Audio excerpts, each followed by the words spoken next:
Blockbuster earnings, as predicted on Tesla for the 20th of April 2022, is the focus of our show today.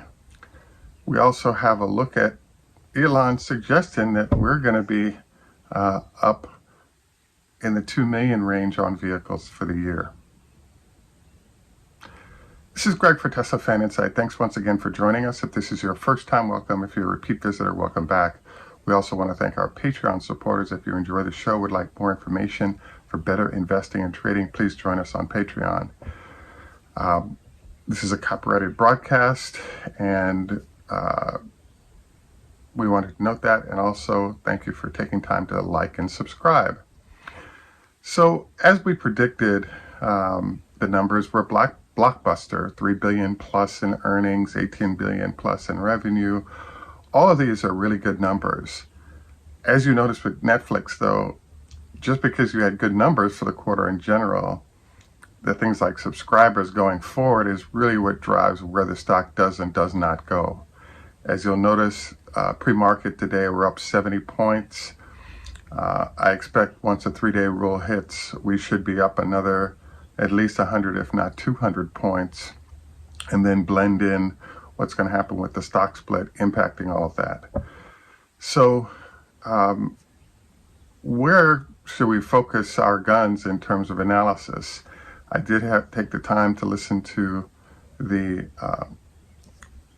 conference call as well, and I'd have to say that there wasn't anything particularly negative there. There was clarification on what Tesla's plans are, growth in terms of how they're going to do mining, etc. But in general, it was pretty much a support for the successful quarter that they had. There were several numbers that I wanted to emphasize that was part of the announcement. The first one that wasn't there was how many cars have already been produced but not sold. It was a very strange sort of reporting period because Elon articulated that they've been producing cars in both of the new factories, and those numbers were not included in profit and revenue for the quarter. The Shanghai facility had been shut down, but in general, I believe there was probably 4 or 5 days of production at 2,000 vehicles a day that were missing from their production numbers because of the shutdown. So most of the shutdown actually would affect this quarter, and I believe that those numbers can be made up, one by China producing more, but also the newer facilities contributing numbers that allow there not to be a sort of a somewhat quarterly dip on what the production run rate might be. So the next question that kind of pops up is, and frankly, you have to end up with like a split mind when it comes to thinking about earnings of any company, especially Tesla, and that is that great quarter, everything was working great, and that quarter was primarily fed by numbers from 2 factories. So now that you have 4 factories that are going to deliver numbers for the current quarter, coming quarter, and into the rest of this year and the next couple of years, that's really where the pivot is for Tesla, and how does that look? And yes, there are supply chain issues, chips, even batteries lurking there. But overall, I have to say the company is hitting on every cylinder possible, and with, I guess, with no reservation on, bad things that are happening. There are kind of 2 numbers that I wanted to emphasize right now as we go through this, and I hope you'll take time to read this carefully in terms of your investing process. Number 1 is profit margins. Tesla's margins are 4 times the general auto industry at 32%, which is obviously a great number. And what's amazing to me about that number is, given the transition to the 4680, I actually believe that the margins are actually going to increase from what was perhaps 30 or 29% previously, and the 4680 will allow that number to push up into the 40% category, which is Apple and some of the other giant tech firm numbers that investors tend to enjoy a great deal. Now, interesting question that pops up is, what happens at 40%? Well, it's dreamland, where a lot of investors specifically target companies that can establish and maintain these giant margins for whatever reason that might be. In this case, advanced technology, advanced manufacturing, and just overall quality of planning of the operations of the company.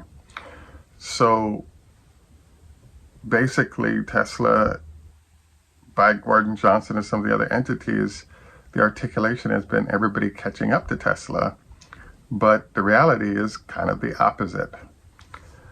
The next thing I wanted to review that I think is the most exciting thing that happened during the quarter was, for the last, call it 3 or 4 years, Elon has been articulating that the annual revenue based on car sales primarily would double each year.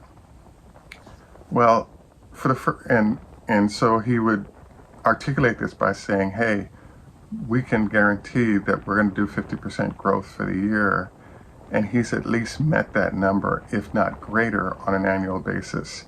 If you watch the numbers, the annual growth has been somewhere between 80 and 100% on average for Tesla's revenue, while he's saying that we can guarantee we're going to do 50%.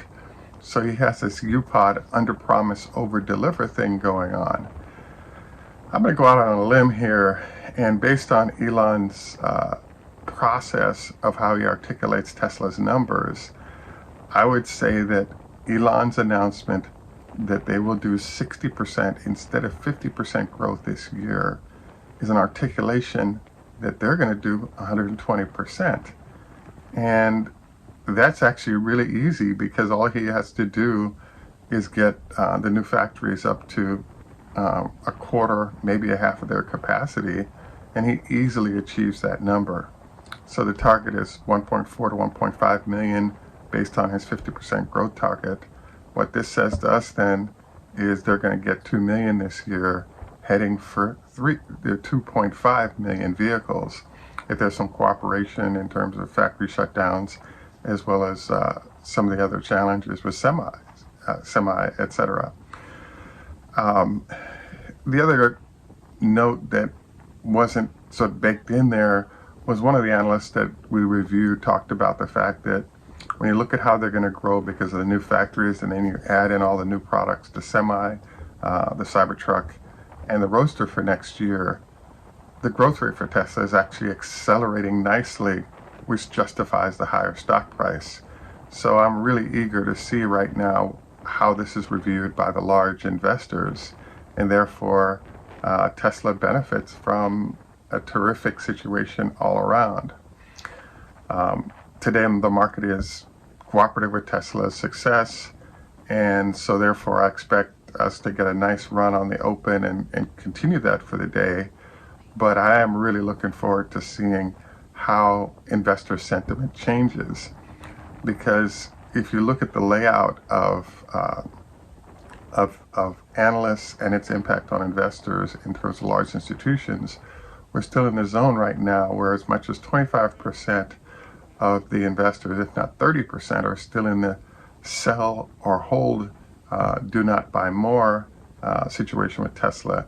And as they transition to at least a hold, if not buy, I believe that this is also an explosive process for the stock price, with those last holdouts having to capitulate, as we did the show about Gordon Johnson and company, having to capitulate to the fact that the numbers are just too good to keep denying that Tesla is an excellent company worth the money of investors for a whole host of reasons.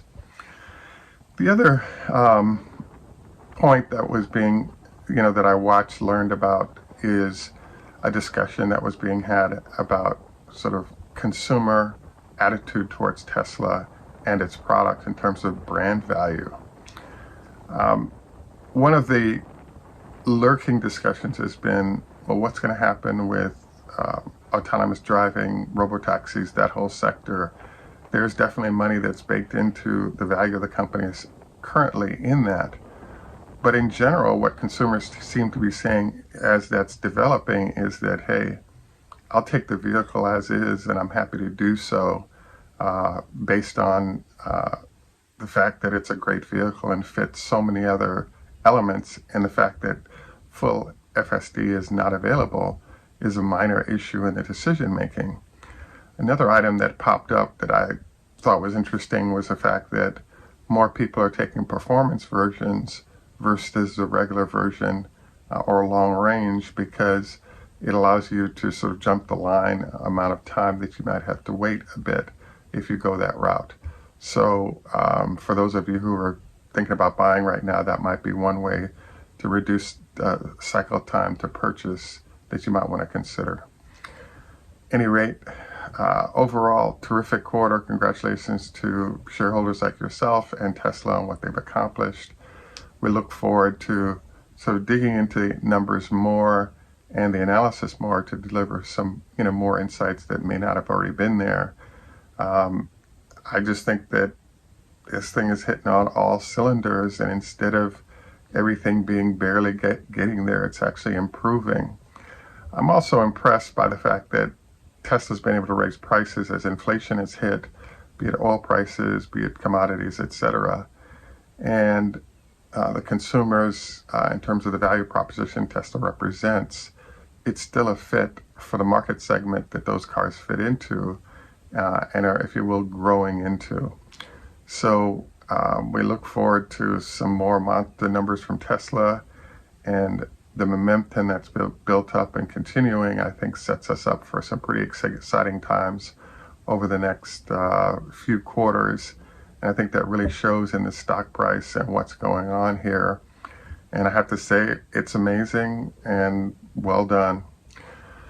Just a reminder of our health tip for today. Just wanted to encourage you to try to maintain a same sleep schedule for a couple of weeks to allow your body to get into a circadian rhythm. I think you'll find you'll get better sleep in that process.